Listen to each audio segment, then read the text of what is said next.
اپنے مال کو محفوظ کرنے کے لیے، اپنی مالداری کو ظاہر کرنے کے لیے بھی سونا بنا تھا، اپنی اولاد سے محبت کا اظہار کرنے اور بیوی سے محبت کا اظہار کرنے کے لیے بھی سونے چاندی کا استعمال کرتا۔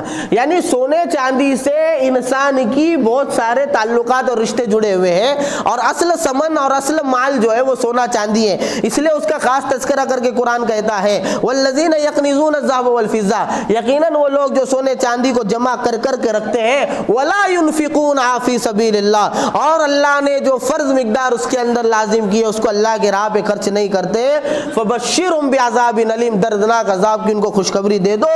اور پھر عذاب کی نوعیت قرآن بیان کر رہا، یوم یحمى علیہا فی نار جہنم، اس دن یعنی قیامت کے دن یہ سونا چاندی جس کی زکوٰۃ نہیں نکالی گئی ہے، جس کی زکوٰۃ نہیں نکالی گئی، اس کو جہنم کی آگ میں تپایا جائے گا، فتقوا بہا جباہہم وجنوبہم وظہورہم، پھر وہ سونا چاندی جس کی زکوٰۃ نہیں نکالی گئی ہے اس کو اللہ جو ہے جہنم کی آگ کے اندر تپایا جائے گا، اللہ کے حکم سے تپایا جائے گا، پھر اس کی پیشانی کو، اس کی پیشانی کو، اس کے پہلو کو، بازو کو اور اس کی پیٹھ کو جو ہے داغا جائے گا، اور یہ عذاب محشر کے میدان میں ہوگا۔ ایک روایت میں اللہ کے نبی نے اس روایت کی تفسیر، آیت کی تشریح کے اندر اور تفسیر کے اندر فرمایا کہ اس طرح کا عذاب ہوگا، اس کے بعد جنت والے جنت میں جائیں گے اور جہنم والے جہنم کے اندر جائیں گے۔ تو یہ محشر کے میدان کا عذاب اس روایت سے ثابت ہوتا ہے، اور جہنم کے اندر بھی اس کو عذاب ہوتا رہے گا، اور دنیا کے اندر جو نقصانات ہیں وہ تو بے شمار ہیں۔ اس لیے زکوٰۃ یہ مالداروں کے اوپر فرض ہے۔ اب زکوٰۃ کس پہ فرض ہے، کیا فرض ہے، یہ سب اپنے اپنے جو ہے علماء سے مسئلے معلوم کر کے ادا کریں، کہیں ایسا نہ ہو جائے کہ مجھ پہ زکوٰۃ فرض ہو اور میں بہانہ کرتا رہ جاؤ، مجھ پہ زکوٰۃ فرض اور میں بہانہ کرتے رہ جاؤ اور عذاب کا مستحق بن جاؤ۔ ٹھیک ہے، اگلی جمعہ کے اندر جو ہے بنیادی مسائل انشاءاللہ بیان کیے جائیں گے، ہے نا۔ ایک نقطے کی بات جو علماء اکرام نے یہاں پر لکھی ہے کہ اللہ رب العزت نے آیت کریمہ میں 3 چیزوں کا خاص تذکرہ کیا۔ جو مال کی زکوٰۃ نہیں دی جائیں گی اس کو جہنم کی آگ میں تپا کے 3 جگہ داغا جائے گا، 1 2 اور پیٹھ 3۔ تو کیوں اس کا خاص تذکرہ کیوں ہے؟ مفسرین نے لکھا ہے اصل میں انسان کی فطرت ہے، مال جب اس کے جیب میں ہو اور کوئی محتاج کوئی غریب نظر آئے تو سب سے پہلے بخیل آدمی، کنجوس آدمی، بے دین آدمی جس کو مال خرچ نہیں کرنا ہے، زکوٰۃ نہیں دینا ہے، سب سے پہلے اس کی پیشانی پہ بل آتا، کہا یہ آ گیا۔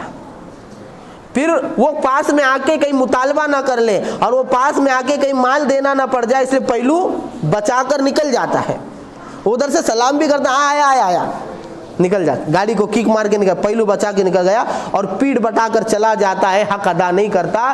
تو 3 اعضاء کا خاص طور سے غریب سے دوری اختیار کرنے میں اور زکوٰۃ سے دوری اختیار کرنے میں اس نے استعمال کیا، اس لیے انہی تینوں چیزوں کو خاص طور سے عذاب دیا جائے گا، خاص طور سے عذاب دیا۔ اس لیے جو ہے جن کے پاس اللہ نے مال دیا ہے وہ اپنے اپنے مال کا پورا حساب لگائے۔ دیکھو حساب سے 100 روپیہ زیادہ چلے جانا اچھا ہے، حساب سے 1 روپے کا بچنا بھی یہ جو ہے بہت بری چیز ہے۔ اگلے جمعہ کے اندر بنیادی مسائل انشاءاللہ بیان کیے جائیں گے۔ اللہ رب العزت کہنے سننے زیادہ عمل کی توفیق عطا فرمائے۔